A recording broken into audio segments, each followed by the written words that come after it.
요한복음 20장입니다. 신약성경 요한복음 20장 11절부터 29절 말씀까지 읽도록 하겠습니다.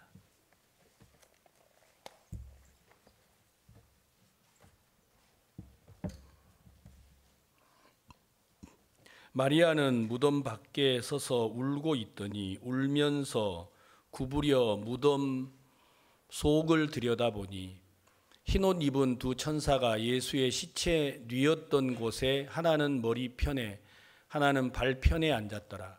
천사들이 가로되 여자여 어찌하여 우느냐. 가로되 사람이 내 주를 가져다가 어디 두었는지 내가 알지 못함이니이다.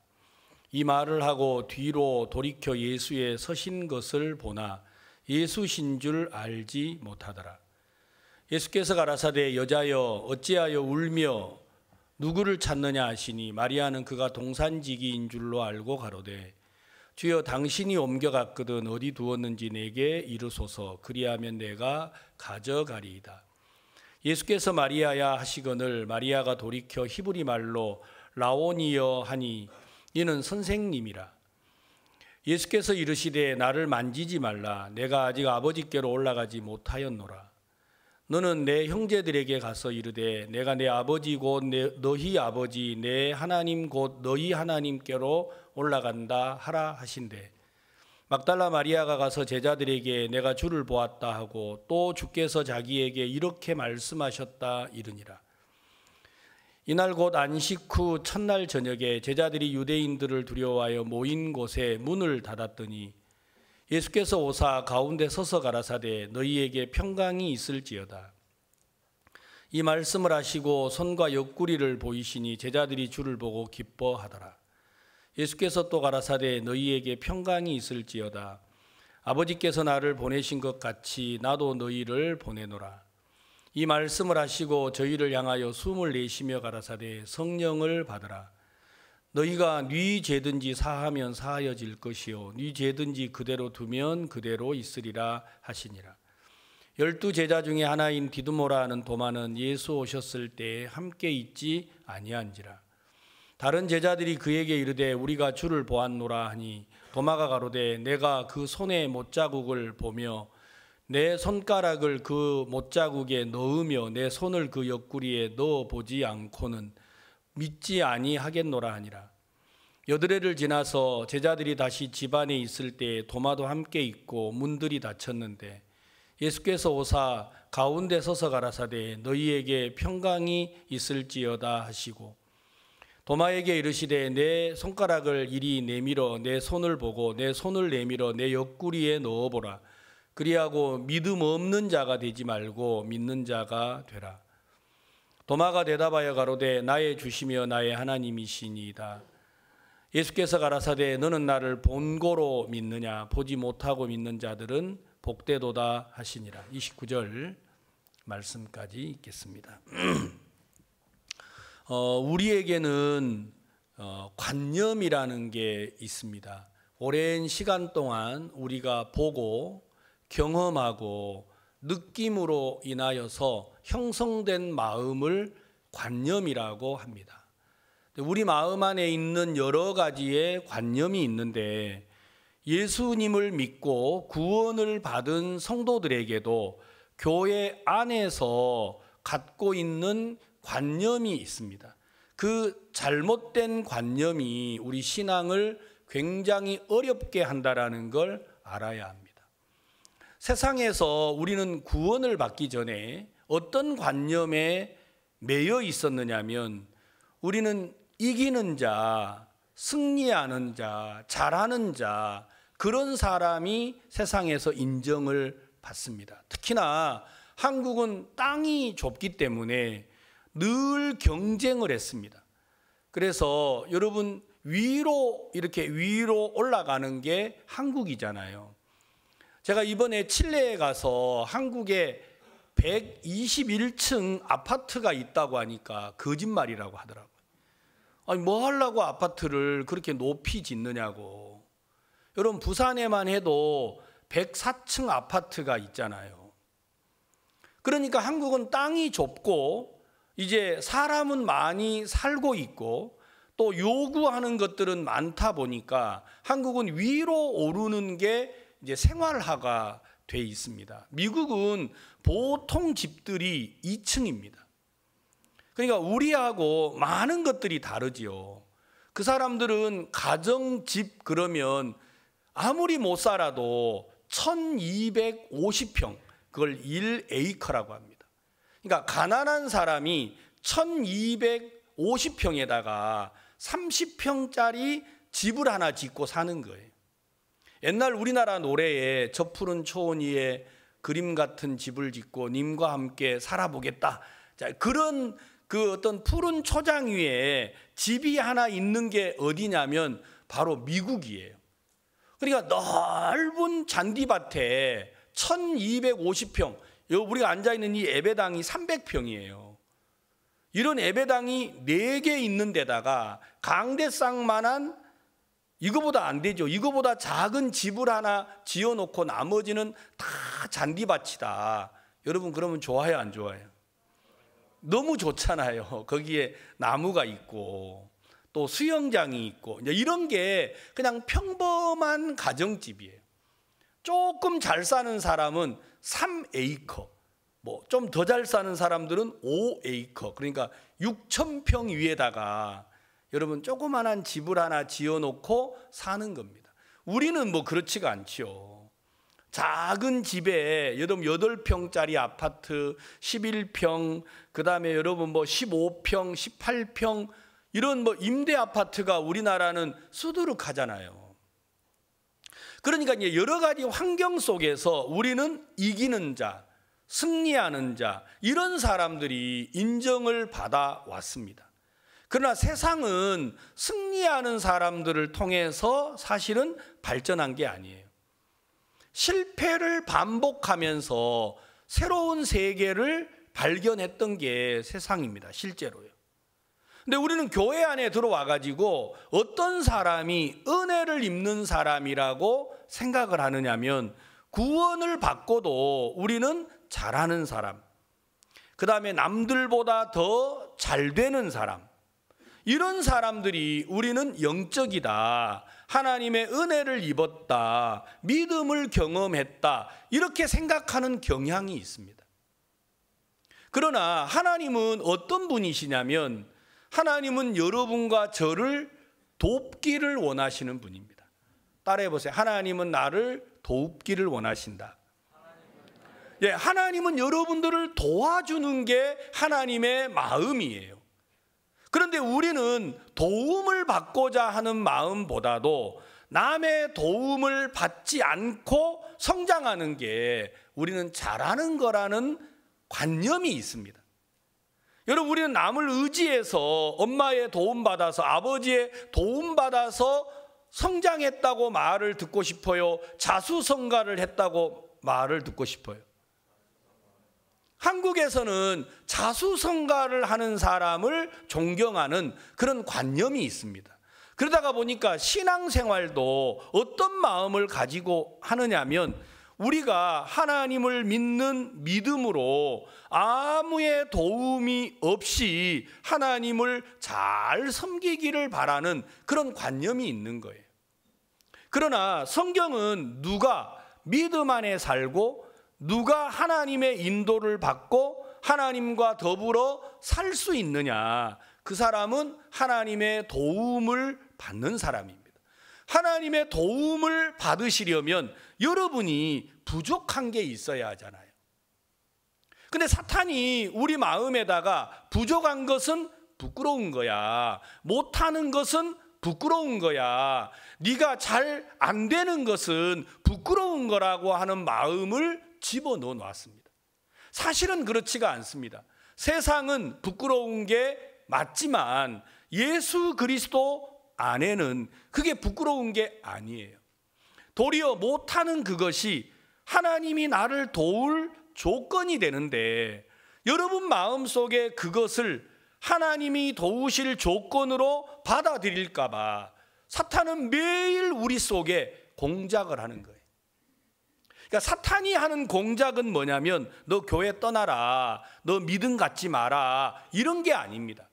사단이 하는 공작은 어떤 거냐면 너 잘해라, 너 실수하지 마라, 너 어제보다 뛰어나야 돼. 이게 사탄이 우리에게 벌이는 공작이라는 거예요.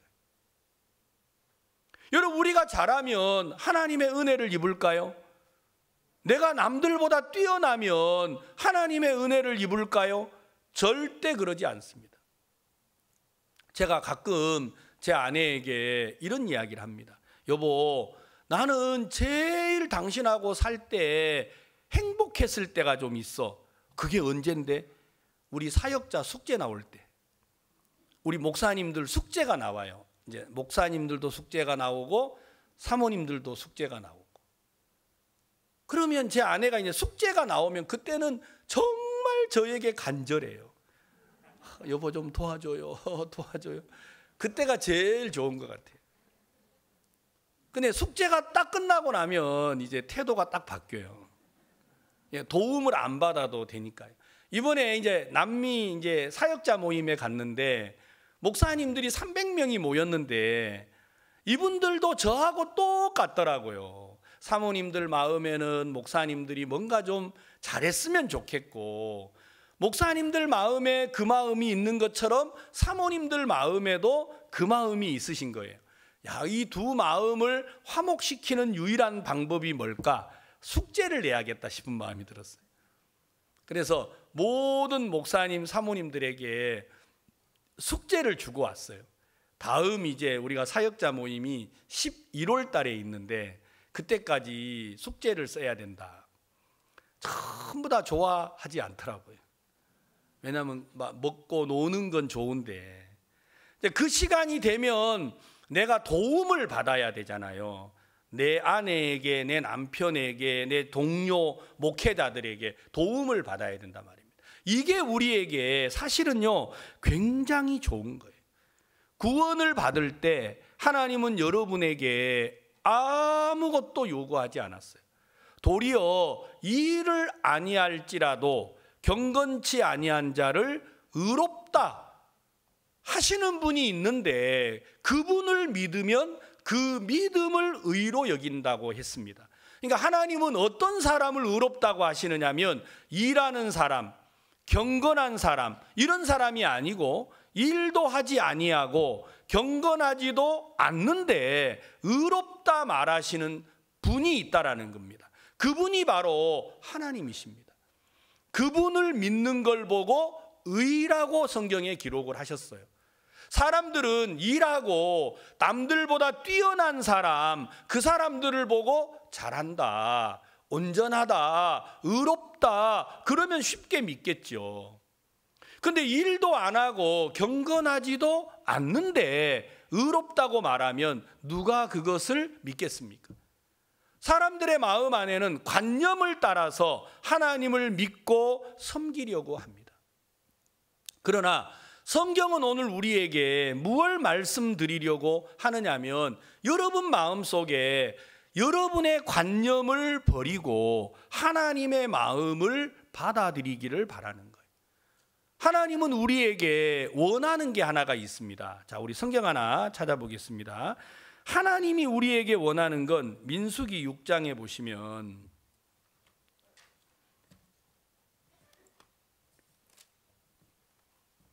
민수기 6장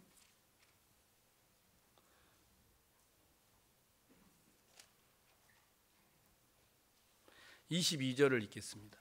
민수기 6장 22절. 여호와께서 모세에게 일러 가라사대 아론과 그 자손들에게 고하여 이르기를 너희는 이스라엘 자손을 위하여 이렇게 축복하여 이르되 여호와는 내게 복을 주시고 너를 지키시기를 원하며 여호와는 그 얼굴을 내게로 비치사 은혜 베푸시기를 원하며 여호와는 그 얼굴을 내게로 향하여 드사 평강 주시기를 원하노라 할지니라 하라. 하나님은 이스라엘에게 나는 이렇게 하기를 원한다. 너를 지키기를 원하고 네게 은혜를 베풀기를 원하고 네게 복을 주기를 원한다. 하나님은 우리에게 어떤 조건도 요구한 적이 없어요.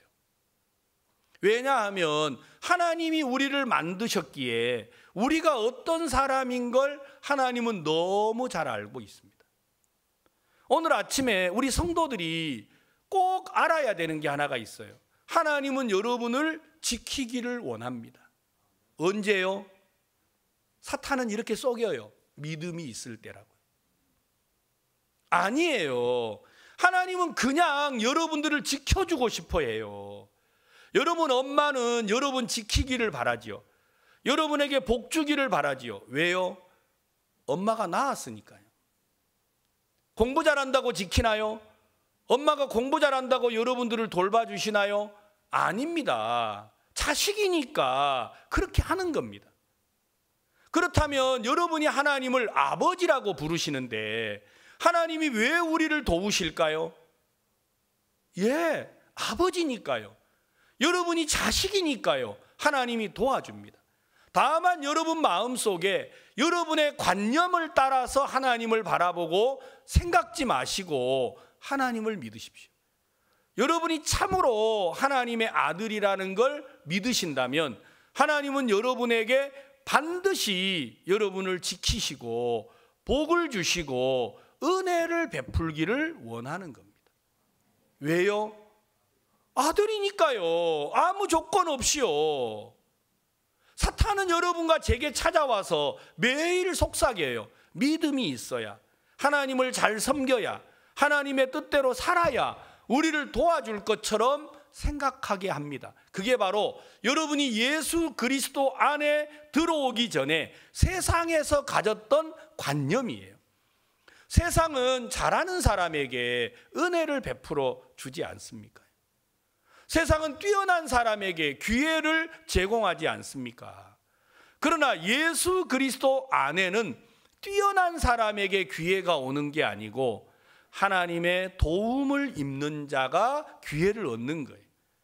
하나님의 섬김을 받는 사람이 기회를 얻는 거예요. 그럼 누가 하나님의 섬김을 받을 수 있느냐? 여러분, 부족한 사람, 없는 사람, 여러분 그 자가 하나님의 도움을 입을 수 있는데 사탄은 여러분 마음속에 얼마나 많은 하나님의 은혜를 입을 조건을 가지고 있는지 여러분이 모르도록 하고 싶은 거예요. 오늘 이 자리에 계신 우리 성도들 가운데 하나님의 은혜를 입어야 할 조건이 여러분들은 전부 다 가지고 있어요. 아멘 해보세요. 정말이에요. 그냥 수두룩 빽빽해요. 우리는 하나님의 은혜를 입어야 될 게 전부 다예요. 그런데 은혜를 입어야 할 우리가 잘못된 관념을 가지고 잘해야 된다, 실수하면 안 된다, 내가 더 주님 앞에 온전해야 된다 하는 마음에 끌려서 우리는 따라가는 거예요. 그러니까 구원을 받은 성도들의 마음이 행복하거나 기쁘지를 못하는 거예요. 다윗은 이스라엘 나라의 왕이 됐습니다. 하나님이 그에게 왕을 삼으신 거예요. 가장 못나고 부족한 다윗을 왕으로 세웠어요. 그러니까 사무엘이 이제 여러분 이 집에 왕을 세우라고 하나님이 하니까 여러분 다윗의 집안에 형제들이 있는데 하나씩 불러오니까 첫째 형제가 왔을 때 사무엘은 어떻게 했어요? 기름을 부으려고 그랬어요. 이 사람이 진짜 왕이네. 기름 부으려고 그러니까 하나님이 하지 마라 그래가지고 다 아이들을 불러다가 사무엘 앞을 지나가게 했는데 사울은 다 기름을 부으려고 그랬어요. 그런데 하나님이 아무도 기름을 못 붓게 했어요.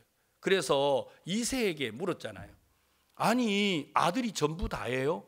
그러니까 하나가 남아 있긴 합니다. 뭐 하고 있어요? 들에서 양치고 있죠. 그러니까 군인으로서 불려가지 못하고 양을 치고 있는 거예요. 그러니까 불러와라. 불러와서 사무엘 앞에 섰는데 하나님이 뭐라고 합니까? 그가 바로 내가 택한 사람이다. 기름을 부어라. 그래서 다윗에게 기름을 부었습니다. 여러분, 기름을 붓고 나니까 그때부터 다윗이 왕성하고 힘이 있는 사람이 됐습니까? 아닙니다. 그때부터 사울에게 쫓겨다니기 시작을 했습니다. 스스로 자기를 보호하지도 못하고 스스로 자기를 위하지도 못하는 무능하고 무능력한 사람으로 결국 다윗을 몰아가시더라고요. 그러다가 그가 견디다가 이스라엘 밖으로 도망을 가버렸어요.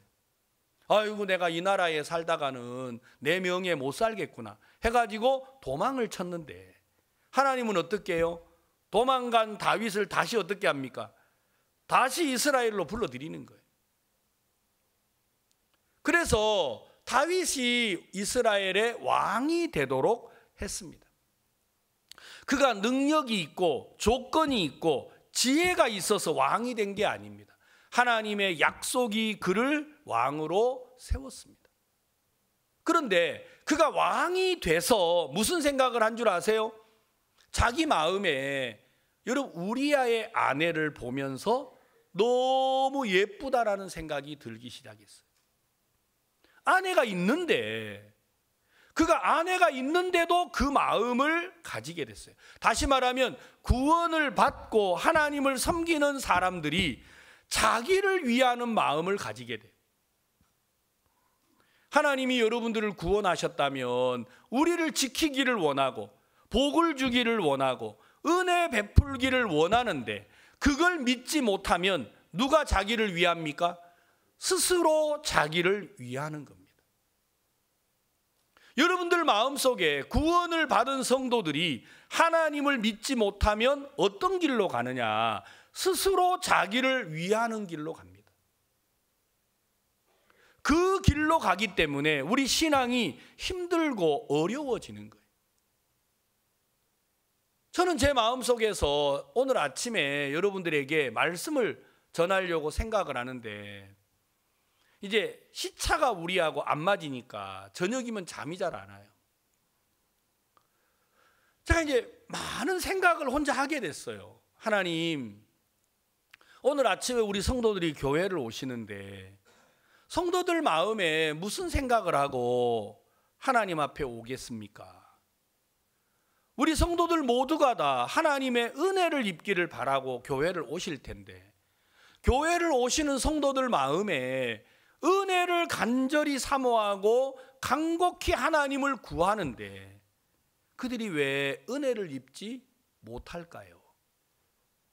저는 이 생각을 정말 많이 해봤어요. 여러분들이 하나님의 은혜를 못 입는 이유는요, 하나님이 나를 위하시는 걸 믿지 못하니까 스스로 자기를 위하는 삶을 사는 거예요. 사실은 여러분이 구원을 받을 때 우리는 하늘의 복을 전부 다 입도록 구원을 받았어요. 자, 여러분, 구원을 받을 때 어떻게 구원받았나요? 부산 시내에 교회를 다니는 사람이 정말 많아요. 그들은 예수님이 십자가에 못 박혀 돌아가시는 걸 모를까요? 여러분, 장로교 다니실 때 예수님이 십자가에 못 박혀 돌아가셨다라고 하는 걸 몰랐어요? 저는 알았어요. 예수님이 십자가에 못 박혀 돌아가셨다고 사람들이 알아요. 그런데 왜 죄 없다라는 믿음을 못 갖습니까? 이유는 하나입니다. 내가 날마다 죄를 짓고 있기 때문에. 그러니까 내일이라도 내가 깨끗하고 온전하면 구원을 받았다고 말하기가 좋겠는데, 나는 내일도 허물이 있고 모레도 허물이 있고 실수가 있으니까 의롭다 말하기가 어때요? 마음에서 자신이 없는 거예요. 아니, 의로운데 죄를 짓나? 의로운데 허물이 있나? 의로운데 내가 이렇게 인간적인가? 이런 마음을 갖는 거예요. 마치 여러분 마음에 의롭다라는 건 내가 완벽해야 된다라는 관념을 가지고 있는 거예요. 그렇지가 않아요. 여러분이 완벽하지 않아도 의로울 수 있는 길이 있어요. 하나님이 여러분들을 대신하여 의를 이루시면 여러분도 의로운 사람이 되는 겁니다. 근데 이제 모든 게 자기가 하려는 생각을 못 버리는 거예요. 그래서 우리는 장로교를 다니던 우리가 어느 날 구원을 받았어요. 그러니까 그들하고 우리하고 차이는 뭐냐면 예수 그리스도가 십자가에 못 박혀 돌아가셨다. 그런데 우리는 날마다 죄 속에 빠질 때가 많아요. 그런데도 우리 마음에 나는 죄가 없다고 말할 수 있는 이유가 뭐냐면 이런 나를 누가 의롭다고 하신 거예요? 이런 나를 하나님이 의롭다 하셨어요. 왜? 그 아들 예수 그리스도를 죄 없는 몸으로 이 땅에 보내서 예수님의 육체에다가 우리 죄를 전부 다 담당시켜 버렸기 때문에, 예수님이 나를 대신하여 형벌을 받았기 때문에 하나님은 나를 향하여 의롭다, 온전하다, 거룩하다고 말씀을 하신 겁니다. 자, 그렇다면 나도 허물이 있고 실수가 있다. 그런데 나는 의롭다. 왜? 하나님이 이런 나를 의롭게 하셨으니까. 우리는 그걸 믿는 거예요. 여러분, 이 믿음이요, 대단한 믿음이에요. 여러분, 최고의 믿음은 뭐냐? 여러분이 구원을 받았다라는 거예요.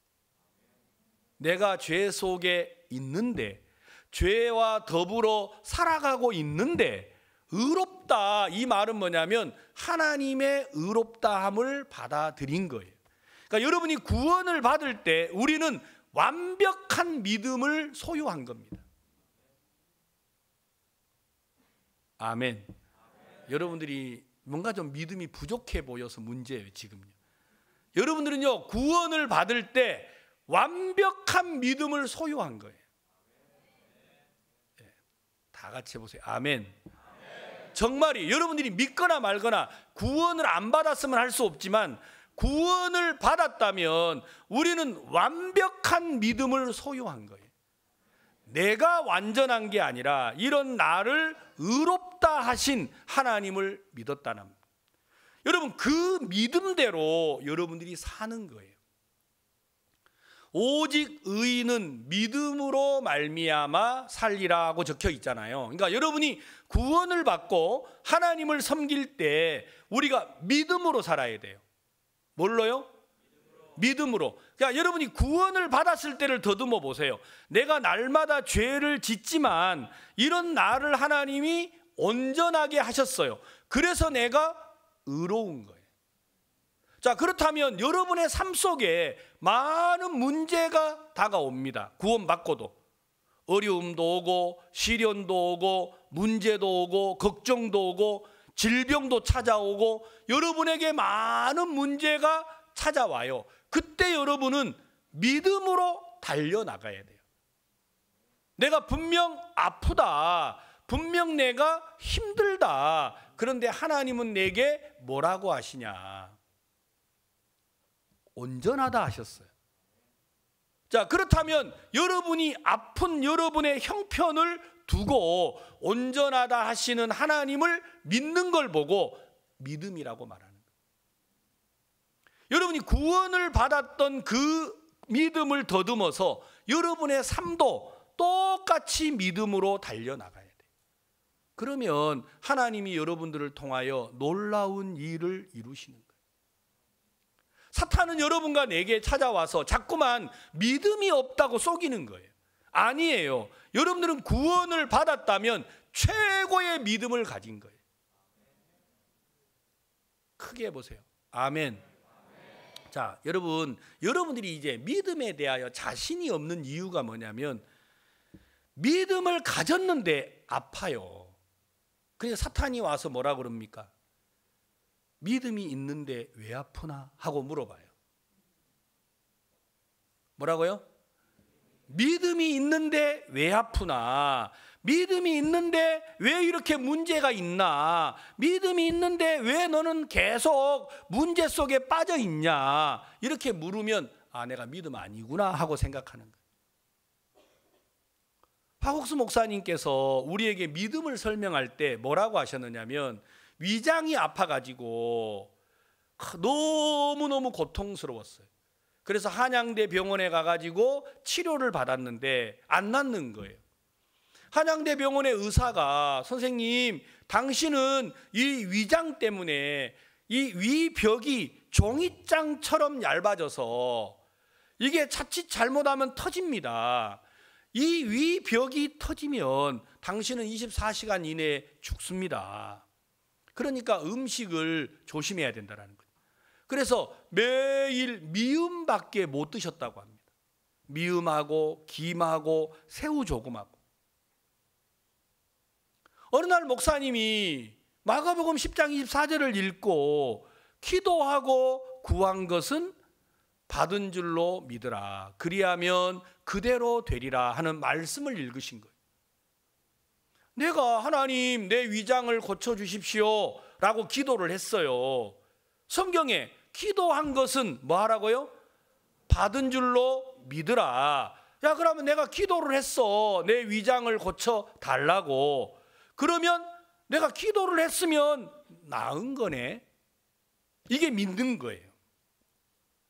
그래서 내가 나았으면 미음을 먹어야 되는 게 아니고 내가 좋아하는 밥, 김치, 된장 이걸 먹어야 되는데 내가 이 위장으로 김치를 먹으면, 내가 이 위장으로 밥을 먹으면, 된장을 먹으면 의사가 펑크가 나가지고 나는 24시간 이내에 죽는다고 했는데, 그러니까 막 마음에 갈등이 있는 거예요.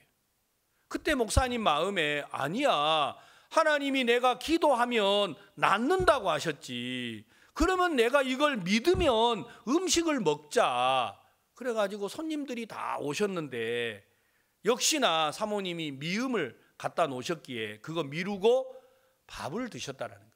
밥 먹고 김치 드시고 이제 막 된장도 먹고 했는데 먹는 도중에 벌써 이제 들어가니까 막 부글부글 끓고 화장실로 달려간 거예요.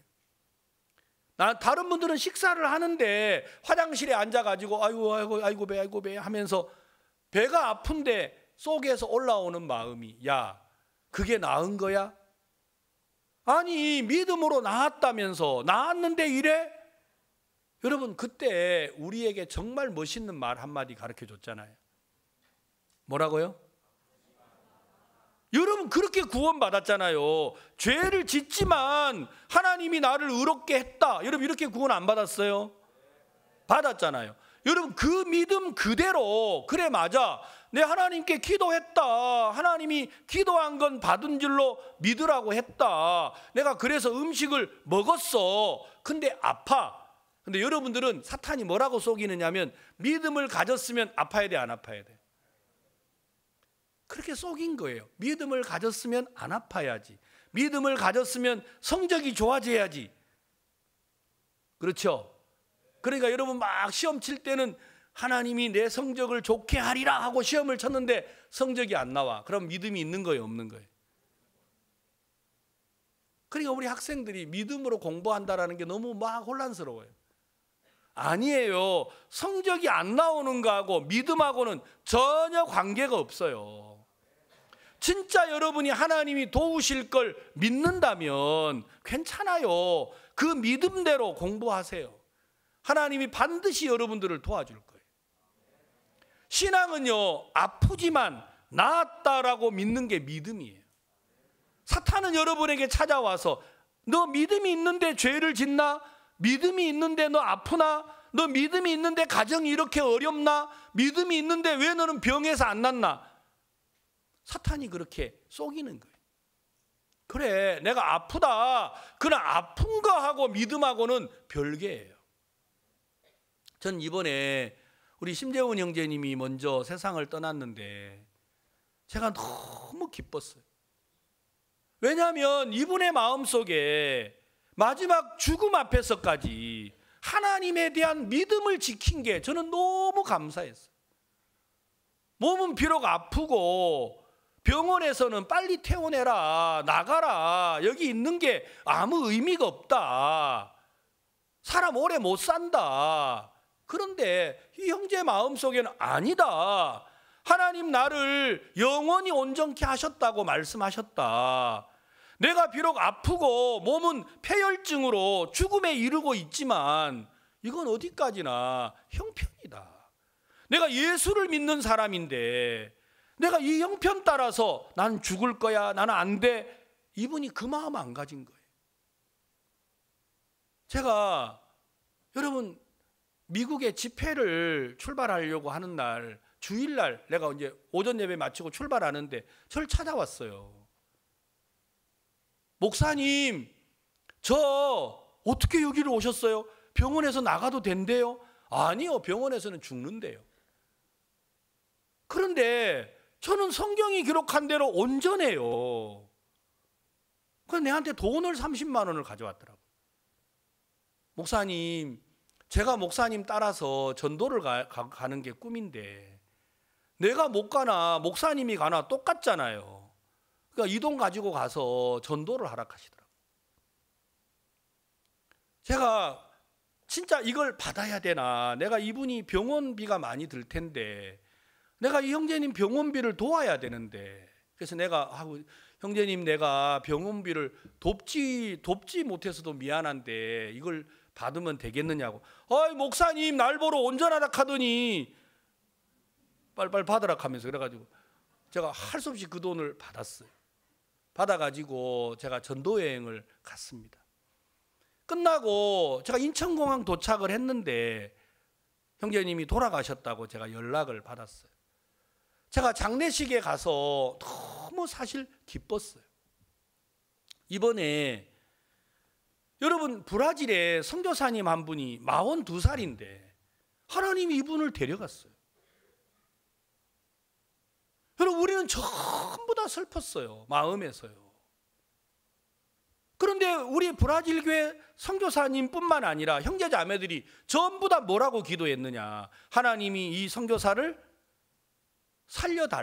살려달라고만 기도한 게 아니고 살려주실 줄을 믿는다고 기도를 했어요. 그런데 돌아가셔 버렸어요. 브라질 선교사님이 나한테 찾아왔더라고요. 목사님, 제가 마음이 어렵습니다. 아니 목사님이 왜 어려우세요? 저는요 우리 선교사, 우리 동료 선교사가 살 거라고 교회에서 기도했습니다. 근데 왜 돌아가셨습니까? 성도들이 내게 와서 이렇게 질문을 합니다. 내가 뭐라고 대답을 해야 될지를 모르겠습니다. 그래서 제가 너무 우스웠어요. 아니 뭐라고 대답하긴요, 부산에 심영재가 있다고 가르쳐 주세요. 그분이 누군데요? 제가 어떻게 돌아가셨는지를 설명을 해줬어요. 이 형제님은 마지막 죽음 앞에서도 하나님이 나를 온전하게 하셨다라는 믿음을 지켰다. 그러니까 가족들이나 자녀들이나 아내에게나 모두가 마음에 소망을 넘기고 가신 거예요. 이분이 세상을 떠난 건 병이 그를 데려간 게 아니라 하나님이 생명을 다해서 데려가신 거예요. 여러분 일찍 가고 늦게 가는 게 순서가 있어요. 옛날 우리 어른들이 뭐라 그랬어요? 죽는 데는 뭐가 없다고요? 순서가 없대요. 여러분 10살에 5살에 세상 떠난 사람도 있습니다. 우리는 100년 200년 살기를 사모하고 원하지만 하나님의 정한 시기에 우리는 하나님께로 가야 합니다. 그때까지 우리가 믿음을 지킬 수 있다면 그게 그리스도인으로서 제일 아름다운. 브라질 선교사님들이, 브라질 형제자매님들이 우리 심영재님 돌아가신 간증 듣고요, 여러분 어두움이 다 사라졌어요. 오늘 아침에도 내한테 브라질에서 편지가 왔더라고요. 왜냐하면 목사님 우리는 잠시나마 어두움에 있었어요. 그런데 그 대연교회 심영재님 소천하신 간증이 우리 교회 어두움을 다 몰아냈어요. 전 너무 기뻤어요. 사랑하는 성도 여러분, 신앙은요 여러분이 구원을 받는 것과 똑같이 믿음을 갖는 겁니다. 내가 죄를 짓는다, 그러나 이런 나를 하나님이 온전하다 하셨습니다. 내가 병이 있습니다, 그러나 하나님 나를 다 나았다고 하셨습니다. 그러면 그 하나님을 믿는 겁니다. 아멘. 여러분 성적이 뛰어나고 오를 때 나는 공부 잘한다고 믿는 건 누구는 못 믿어요. 다 믿죠. 성적이 안 나왔어요. 내가 원하는 만큼 안 됐어요. 그런데 하나님이 나를 온전하게 하셨다 믿는다면 그가 바로 하나님을 믿는 사람이에요. 여러분, 누가 허물이 드러나고 실수가 있는 걸 원하겠습니까? 아무도 원하지 않습니다. 그러나 저는 실수를 가리고 싶지 않고 내 실수를 인정하고 내가 이런 사람이기 때문에 예수를 믿는 겁니다. 여러분 마음속에 정말 여러분 자신에 대하여서 손을 놓으십시오. 만약에 여러분이 여러분들을 놓고 예수 그리스도를 믿는다면 하나님은 여러분들을 통해서 놀라운 일을 이루실 겁니다. 믿음은요, 아프지만 나았다고 믿는 겁니다. 그게 믿음이에요. 근데 사탄은 여러분들을 관념 속에다가 집어넣어서 믿음을 갖는데 왜 아프나? 믿음을 갖는데 왜 어렵나? 믿음을 갖는데 왜 병이 안 낫나? 믿음을 갖는데 왜 약을 먹나? 그렇지 않아요. 그러면 우리 교회는 의사는 다 없어야 돼요? 우리 교회는 병원한 사람은 없어야 돼요? 말도 안 되는 이야기예요. 믿음은 약을 먹거나 안 먹는 게 아니에요. 약을 먹든 먹지 아니하든 여러분을 향하여 하나님이 뭐라고 말씀하셨는지를 믿는 거예요. 그걸 믿는 걸 보고 믿음이라고 합니다. 그러나 다윗은 왕이 됐지만 그 믿음이 없었어요. 그래서 우리아의 아내 밧세바를 취하여서 아내를 삼았어요. 그걸 감추려고 우리아를 전쟁터에 보내가지고 죽여버렸어요. 하나님이 다윗에게 뭐라고 합니까? 하나님이 왜 화가 나신 줄 아세요? 간음하고 살인하고 이래서 화가 나신 게 아니에요. 진짜 하나님이 화난 이유가 있었어요. 자, 여러분 성경 보시면 사무엘하 12장 하나님이 다윗이 범죄를 했는데 하나님이 범죄한 것 때문이기보다는 화내시는 이유가 따로 있었어요. 자, 사무엘하 12장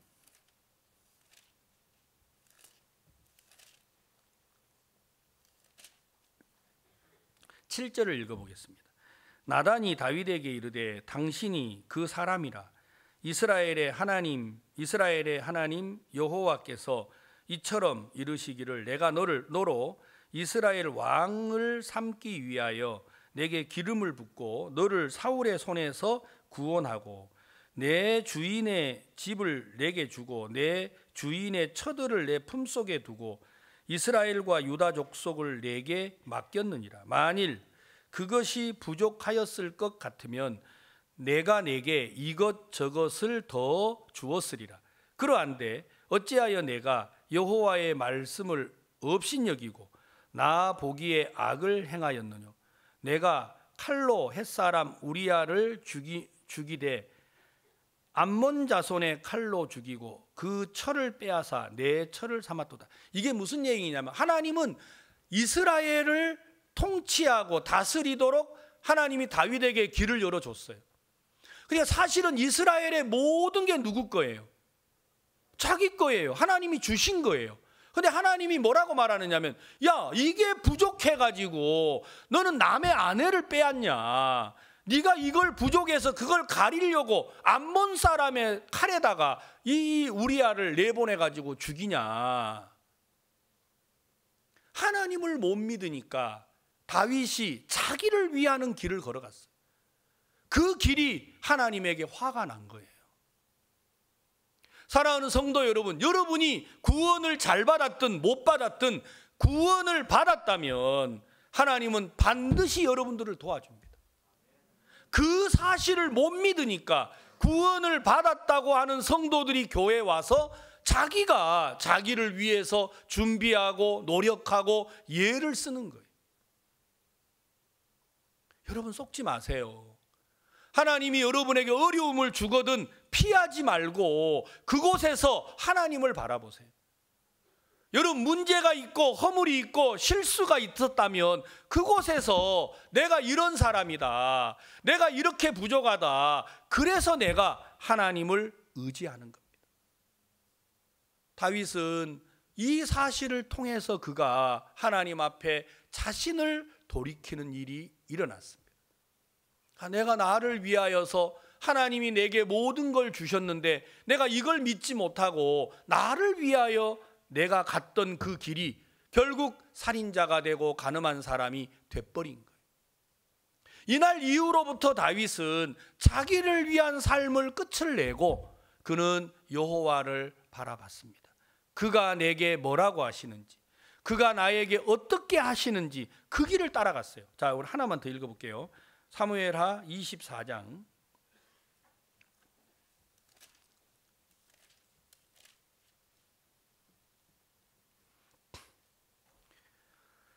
사무엘하 24장 14절을 읽겠습니다.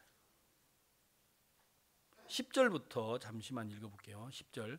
다윗이 인구수를 조사한 후에 그 마음에 가책하고 여호와께 아뢰되 내가 이 일을 행함으로 큰 죄를 범하였나이다. 여호와여 이게 이제 제가 눈이 잘 안 보여서 앞을 보고 있겠습니다. 여호와여 이제 간구하옵나니 종의 죄를 사하여 주옵소서. 내가 심히 미련하게 행하였나이다 하니라. 이게 무슨 내용이냐면요, 다윗이 이제 어느 날 이스라엘 백성들을 치리할 때 이 나라 백성이 어느 정도 됐지? 내가 하나님의 어떻게 복을 받았지 해서 이스라엘 백성의 수를 세는 일을 하고 싶었어요. 그런데 하나님의 법에 백성의 수를 세면 반세겔에 하나님 앞에 세를 내야 돼요. 근데 수를 정확히 세야 되는데 요압이라는 군대 장관이 다윗의 말을 어기고 똑바로 하질 않았어요. 백성 수를 빼고 숫자를 센 거예요. 그러니까 하나님 앞에 이제 악을 범한 거죠. 자, 다음 절 올려줘 보세요. 다윗이 아침에 일어날 때 여호와의 말씀이 다윗 선지자 된 선견자 된 선지자 가덱에 임하여 가라사대 가서 다윗에게 말하기를 여호와의 말씀에 내가 내게 세 가지를 보이노니 너는 그 중에 하나를 택하라. 내가 그것을 내게 행하리라 하셨다라. 이제 숫자를 세는 게 하나님 앞에 악이 됐어요. 그래서 하나님이 다윗에게 벌을 내리는 겁니다. 13절. 가시 다윗에게 이르러 고하여 가로되 왕의 땅에 7년 기근이 있을 것이니까 혹시 왕이 왕의 대적에게 쫓겨 석 달을 그 앞에 도망을 하실 것이니까 혹시 왕의 땅에 3일 동안 온역이 있을 것이니까 왕은 생각하여 보고 나를 보내신 이에게 대답하게 하소서. 자, 이게 여러분 가만히 한번 생각해 보세요. 세 가지의 제안을 했는데 셋 중에 하나를 고르라는 거예요. 하나는 7년 기근, 하나는 석 달을 대적에게 쫓기는 거예요. 그리고 하나는 3일 동안 온역, 쉽게 말하면 전염병이 있는 거예요. 자, 여러분들은 이곳에서 어느 걸 고르시겠어요? 어떤 걸 고르실래요? 3번? 아무것도 안 골라요? 그러면 안 되지. 왜냐면 하나님이 잘못했으니까 벌은 받아야지. 벌은 받아야 되는데 아무것도 안 고르면 안 되고. 자, 14절. 자, 다 같이 읽겠습니다. 시작. 다윗이 가덱에 이르되 내가 공경에 있도다. 여호와께서는 긍휼이 크시니 우리가 여호와의 손에 빠지고 내가 사람의 손에 빠지지 않기를 원하노라. 저는 아침에 이 글을 읽고요 깜짝 놀랐어요. 다윗은 잘못을 했어요. 그런데도 뭐라고 말해요? 여호와는 긍휼이 크다. 내가 비록 잘못했지만 하나님은 내게 은혜 베풀기를 원한다. 하나님 나를 지키기를 원하고 하나님 나를 복을 주기를 원한다라는 걸 다윗은 믿는 거예요. 하나님은 긍휼이 크지 않습니까? 그러니까 내가 셋 중에 하나를 골라야 되는 게 아니고 하나님의 손에 내가 있겠다. 하나님이 어떤 벌을 내리든지 간에 하나님이 내리는 그 가운데 내가 있겠다라는 거예요. 왜? 하나님은 벌을 내리지만 결국 나에게 뭐를 하신다? 은혜를 베푸신다. 긍휼을 베푸신다라는 걸 믿었다라는 거예요. 그러니까 구원을 받은 거나 다윗이 믿음을 지키는 거나 똑같아요. 잘못한 건 한 거예요. 그러니까 벌을 받기는 받아야지요. 그러나 하나님은 긍휼이 크시다. 나는 사람의 손에 있지 아니하고 여호와의 손에 있겠다. 아멘. 그러니까 하나님이 벌을 내렸다가 금방 돌이키시더라고요. 그래서 다윗이 여호와를 얻었습니다. 자, 이제 오늘 여러분들이 이 사실을 기억하고 본문 말씀을 더듬어 보십니다. 여러분, 본문 말씀은 뭐냐면 주께서 이 땅에 계실 때 내가 죽으면 3일 만에 살아난다고 말하셨어요. 근데 예수님이 십자가에 못 박혀 돌아가셨어요. 제일 먼저 무덤에 간 사람들이 누구지요? 바로 11절에 읽었던 마리아와 막달라 마리아와 다른 여인들이 무덤에 갔어요. 무덤에 갔는데 그들은 뭐 하려고 갔느냐면, 원래 이 유대인들은 사람이 죽으면 부패하지 않도록 다시 살아난다고 믿었기 때문에 부패하지 않도록 향품을 바릅니다. 그래서 우리나라는 그런 게 별로 없는데 그 유대 나라, 이런 나라들은 미라가 지금도 발견이 되잖아요. 4,000년, 5,000년 된 미라. 그게 향품 처리를 해서 그렇습니다. 공기가 안 통하고 이렇게 밀봉된 상태에서는 굉장히 오랜 시간 동안 시체가 보존이 되는 거예요. 그냥 이들도 예수님이 십자가에 못 박혀 돌아가셨는데 3일 만에 무덤에 갔어요. 왜? 예수님의 몸에다가 향품을 바르려고. 그 말은 뭐냐면 예수님이 죽었다고 생각을 한 거예요. 근데 무덤에 가니까 무덤이 열려 있었어요. 그리고 예수님 누웠던 머리맡에, 발 쪽에 이렇게 가지런히 옷이 개어져 있는 거예요. 그래가지고 어디 갔지? 하고 있는데 예수님이 뒤에 섰어요. 자, 여기 보시면 14절에 이 말을 하고 뒤로 돌이켜 예수의 서신 것을 보나 예수신 걸 알지 못하더라. 이게 가능할까? 제가 성경 읽을 때마다 이 마음 들어요. 예수님이 계신데 예수님인 걸 모를 수 있을까요? 3년이나 따라다녔는데. 안 그래요? 좀 이상하지 않아요? 아니, 예수님이, 여러분, 내가 내 아내랑 3년 동안 얼굴 보고 살다가 갑자기 나타났어요. 그러면 내가 모를까요? 더 확실하게 잘할까요? 더 확실하게 잘할 것 같은데 왜 여기 모른다고 돼 있지? 마리아가 세상에 예수님을 보고 당신이 가져갔으면 좀 빨리 돌려달라 그랬어요. 내가 예수님이면 저는 확실히 예수님이 안 될 것 같아요. 왜냐면 내가 예수님이면 막 꿀밤이라도 주면서 똑띠 쳐다봐라. 이게 내가 진짜 3년이나 데리고 다니면서 말씀을 가르쳤는데 날 보러 시체 가져갔으면 다시 돌려달라고? 말도 안 되는 거잖아요. 여기에는 기록되어 있지 않지만 엠마오로 가다가 예수님 만난 사람들이 있었죠. 엠마오로 내려가는 두 제자, 그 사람들은 예루살렘에서 내려가는데 예수님이 같이 따라갔어요. 따라가면서 예수님이 떡도 주고 그러셨잖아요. 그래서 가다가 막 둘이서 근심하면서 아유 세상에 이게 뭐야 하고 가는데 예수님이 왜 너희들 근심하냐. 그러니까 도리어 예수님 보고 뭐라 그래요? 당신 어디서 왔어요? 예루살렘에서. 아니, 세상에 예루살렘에서 온 사람들이 근일에 무슨 일이 일어났는지 몰라요?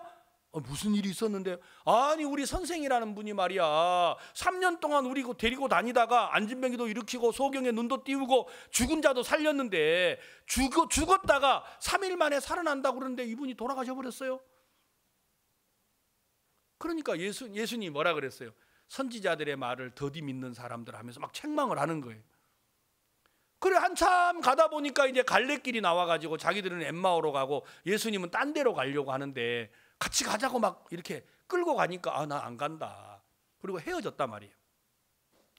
헤어지고 나서 가다가 무슨 생각이 들었어요? 아까 그 사람 말이야 우리한테 말했는데 예루살렘에 일어나는 일을 너무 소상히 잘 알고 있지 않았어? 아니, 그리고 우리한테 떡도 떼줄 때 우리 마음이 뜨겁지 않았어? 지금 우리가 오늘이 며칠이야? 3일째지. 예수님 아니야 해가지고 올라온 거예요.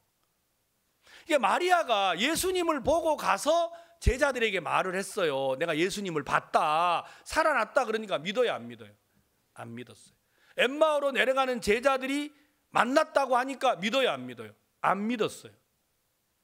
그러고 있는데 여기 19절에 이날 곧 안식 후 첫날 저녁 때에 제자들이 유대인들을 두려워하여 모인 곳에 문을 닫았더니 예수께서 오사, 그러니까 문을 다 걸어 잠갔는데 예수님이 오셨어요. 그러니까 부활하신 몸은 우리와 같은 몸이 아닙니다. 이게 그러니까 부활하신 몸은 시 공간을 지나다니는 거예요.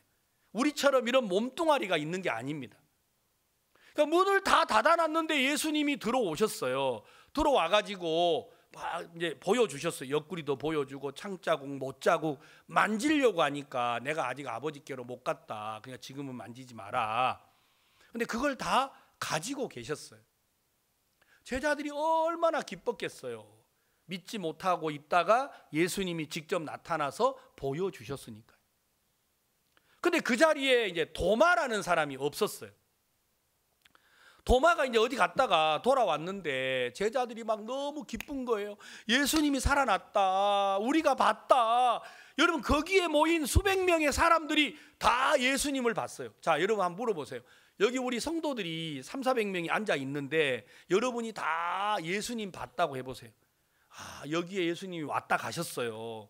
근데 유형서 장로가 늦게 왔어요.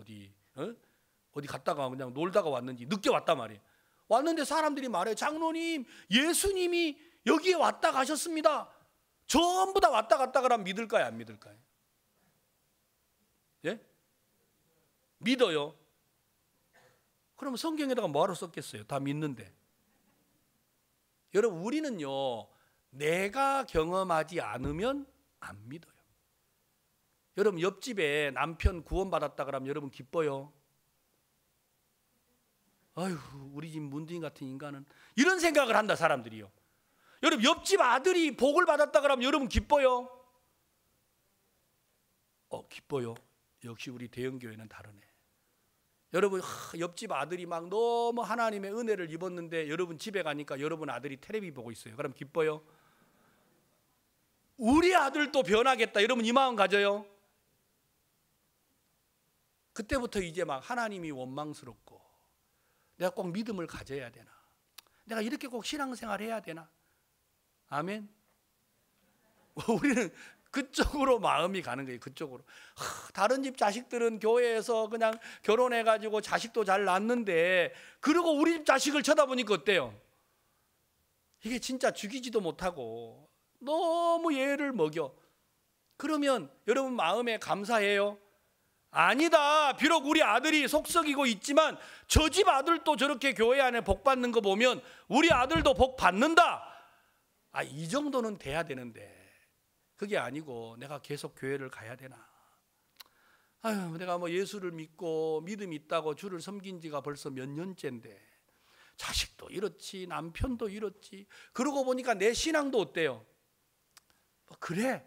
그러니까 이제 아유, 내가 뭐 믿음으로 살기는 뭘 믿음. 우리는 그쪽으로 마음을 내어주는 거예요. 그러니까 도마가 그 자리에 없었어요. 바로 이 도마가 누구냐? 우리예요, 우리. 우리는 어떤 거라도 누가 경험해 봐야 돼? 내가 경험해 봐야 돼. 내 삶의 변화가 있고 우리 가정의 변화가 있고 우리 가족들에게 변화가 있어야 은혜를 입었다고 하지, 옆집에 은혜 입은 걸 내 걸로 믿는 게 쉽지가 않아요. 그 도마가 난 못 믿어. 난 손에다가 내 손가락으로 예수님 옆구리에 내가 창자국 만져보고 손에 못자국 넣어보고 나는 그때 믿을 거야. 자, 여러분이 예수님이라면 어떻게 하시겠어요?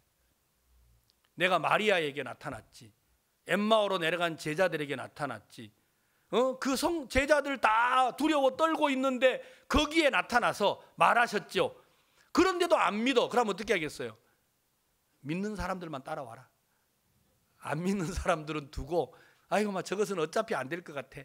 안 믿는 사람들은 두고 믿는 사람들만 하자. 저는 이랬을 것 같아요. 근데 예수님은 어떻게 하셨어요? 그 믿지 못하는 도마를 위해서 한 번 더 나타나가지고 이렇게 말하셨어요. 제가 이 글이요 너무 감사했어요. 27절 다 같이 한번 읽어보겠습니다. 27절 시작. 도마에게 이르시되 내 손가락을 이리 내밀어 내 손을 보고 내 손을 내밀어 내 옆구리에 넣어보라. 그리하고 믿음 없는 자가 되지 말고 믿는 자가. 저는요 이 말씀이 너무 좋았어요.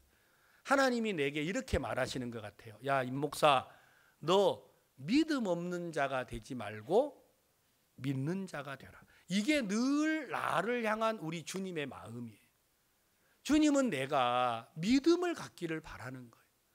그래서 주께서 내게 와가지고 의심하고 믿지 못하는 나를 향하여서 하나님은 늘 나타나십니다. 왜? 내가 믿는 사람이 되기를 원하니까요.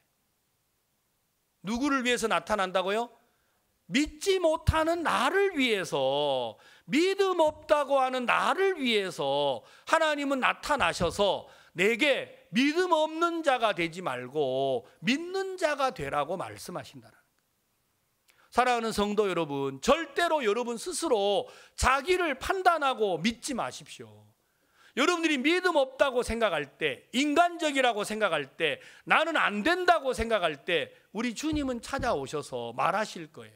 야, 임민철 목사, 너 믿음 없는 사람이 되지 말고 믿는 자가 돼. 그런 너를 위하여서 다시 한번 예수님이 나타나셨다라는 거예요. 야, 얼마나 이 사실이 좋습니까? 여러분, 전도자들이 모이면 스스로 서로 비교합니다. 다 같은 목사님들이니까요. 어떤 교회는 성도가 500명인 교회도 있고 어떤 교회는 성도가 5명인 교회도 있습니다. 그러면 스스로 5명 있는 교회 목회자들은 본인이 믿음이 있다고 해요, 없다고 해요? 본인이 믿음이 없다고 생각을 한다는 겁니다. 그게 얼마나 어리석은 건 줄 알아야 합니다. 내가 믿음이 없는 게 얼마나 어리석인 줄 알아야 돼. 하나님은 반드시 여러분들을 돕는 분이에요.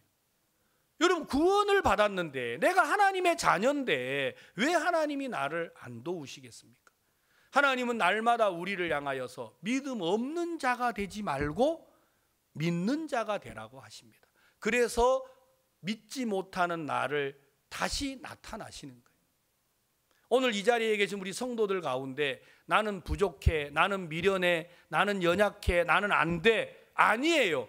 주님 그런 여러분을 향하여 다시 나타나실 거예요.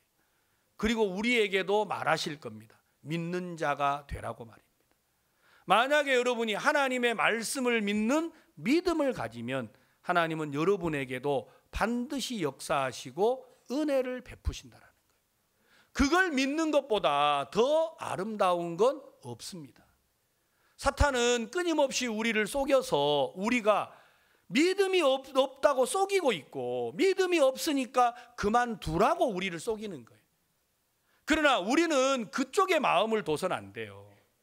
여러분, 정말 우리가 마음을 두어야 할 건 무엇이냐? 하나님은 우리 믿음 없는 걸 도우신다라는 걸 믿어야 돼. 그러면 그 믿음대로 하나님은 우리 속에 일하시고 역사하실 것입니다. 우리 성도들 모두가 다 하나님을 믿는 믿음 안에서 이번 한 주간도 담대하시고, 그래 내가 인간적인 건 사실이다. 그러나 이런 나의 믿음 없는 걸 돕는 분이 내가 믿는 하나님이다. 그 하나님으로 인하여 여러분들이 담대하고 당당하게 주를 섬겨 나가는 한 주가 되셨으면 좋겠습니다.